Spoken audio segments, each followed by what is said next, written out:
What's up, y'all? Out here at the range still doing some unboxing, doing some testing. As you can see in front of us here, we got our jelly contraption set up. This time what we're doing is a 380 hollow point test. Our tool of choice for this one, of course, is my 380 EZ M&P EZ Performance Center. Now this has got not quite a 3 3/4 inch barrel, about a 3 5/8 inch barrel is the barrel length on this. I know it's not the super compact one, but I'm not worried about that. We'll be just fine to compare these two ammos. It's going through the same tool, through the same barrel, so we'll be able to see the performance of these ammos. So about a 3 5/8 inch barrel on it. What we're testing here today is the Federal Punch 380 85 grain. Y'all all familiar with the punch. Well, you know we've done several calibers of these punch, so we're going to see how the 380s do. So we're going to do that one.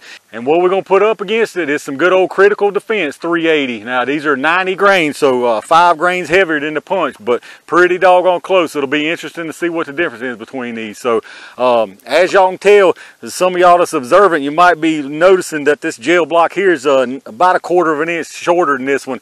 And that was the 1/4 inch worth of jelly that got all over my hand. Y'all been watching some of my updates lately. Y'all know me and the jelly block got into a scrap there, and he put a whooping on me. I ain't gonna lie to you. So it's a little bit shorter, but what I'll do is when I melt them back down, I'll take a little bit out of this one and put in when I melt this one and can even them back out. But that little 1/4 inch shouldn't make any difference though. This one's shorter, so should be just fine. So let me get all this stuff out of the way and get us set up, and we're gonna get started. All right, y'all, as always, we're going to get us some speeds on these rounds first. We're going to start out with the 85 grain Federal Punch on it. I'm going to just do a 2-round average because, like I always tell you, I ain't just slinging these rounds out there just for the heck of getting 5 or 6 shots. 2 rounds will tell us plenty right now.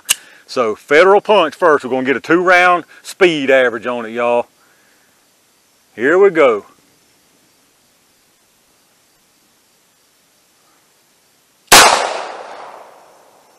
.997 and 1,015. Let's see what the 2-round average on that is. All right, so 2-round average on the Federal Punch was 1,006 feet per second. So let's check it out and see what those Critical Defense are running. All right, here we go. The Hornady Critical Defense 90 grains this time. We're gonna get 2 on this one also. See what they're rolling here.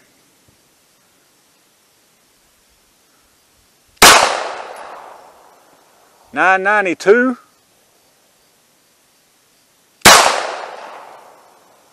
and .964, so I can tell that's a little slower already. Let's go check the average.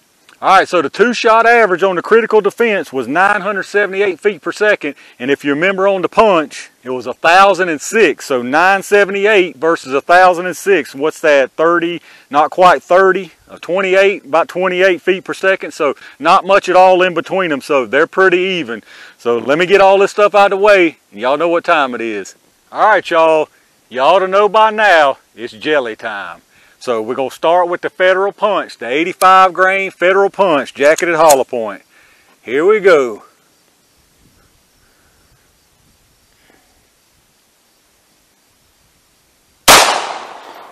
All right, nice hit there. Let's go down there and see what it looks like.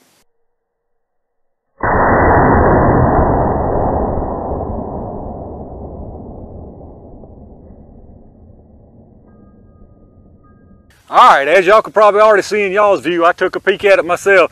Had a little punch, performed pretty good, so this Hornady Critical Defense has got its work cut out for it. But let's see what it can do, y'all. The 90 grain Hornady Critical Defense 380. Here we go.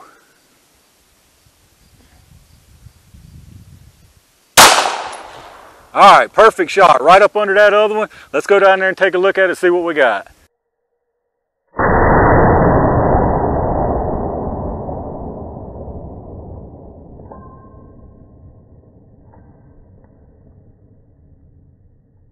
All right, y'all, let's take a look at what we got here. Man, I love it when the tests come out like this. This is a perfect test here. Perfect placement on them things. They look like they both performed excellent. So as y'all can see, on the top is the punch. On the bottom is the Critical Defense. You can see, well, you probably can't see in this view, but it's got the little red. Looks like the Hornady Critical Defense left a piece of its jacket right there. The punch can stay completely intact. The Hornady intact other than that one little piece. Both of them excellent wound channels. I'll be honest with you, I can't see a bit of difference in these rounds right here.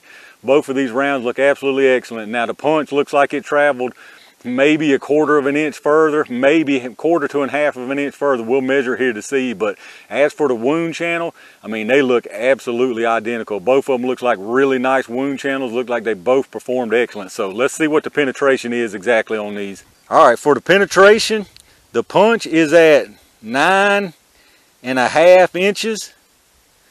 The critical defense is at 8 3/4. We'll give it 9. It's tickling 9 there. So 9 versus 9.5. A little bit over 9.5 on the punch. So it's about a half of an inch difference in them. Both of them, you know, the FBI standards is 12-inch minimum. So both of them did fall short of that. So you know, I don't know what, you know, a lot of people don't seem to mind that sometimes, but we'll see what people have to say in this case. But both of them penetrated about the same. The wound channels from above look exactly the same too. I'll give you a quick view from above here to check out the wound channels. So as you can see from above, I got you kind of an angle. On the right side is going to be the punch. On the left down below is the critical defense.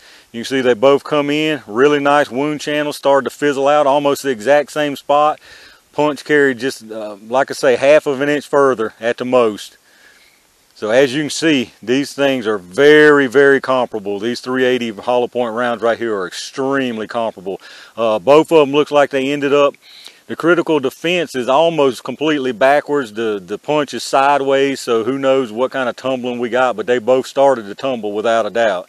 So let's pull these projectiles and take a look at those. All right, y'all, let's take a look at what we got here. So got the punch here on the right, the critical defense on the left, and I can just tell you I measured them both and they're both just a hair over a half an inch expansion. There's virtually no difference whatsoever in these projectiles. I mean, virtually none at all, y'all. Now granted, the Hornady is a little bit thicker because it started out 5 grains heavier, so that does make sense. But as far as the expansion size, they're just both a hair over half an inch. I mean, no difference whatsoever. They're almost exactly the same. You can't, it's immeasurable, the tiny fraction, tiny bit of a difference. So both of them, that being said, both of them expanded well.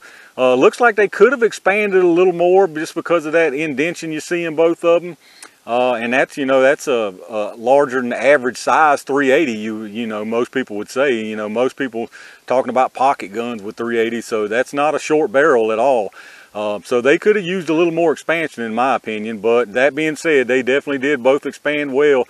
Not the biggest rounds because it is a 380, but that being said, I mean, very nice wound channels, a little short on the penetration though, so that's going to be interesting on another test I got coming. That's something that I'm working on too, that I'm thinking about doing on this 380. So y'all stay tuned for that. Should be a pretty interesting test. But as for this one, I wouldn't call either one of these rounds better than the other one. They're almost absolutely identical in performance. But let me know what y'all think down below in the comments. All right, y'all, there's our first 380 test in the books. Pretty interesting little test here. You know, it is what it is. It's a 380. Did it perform well? It performed well, but it did come short as far as penetration, in my opinion. Expansion was good. Up close and personal, it would be a fine option.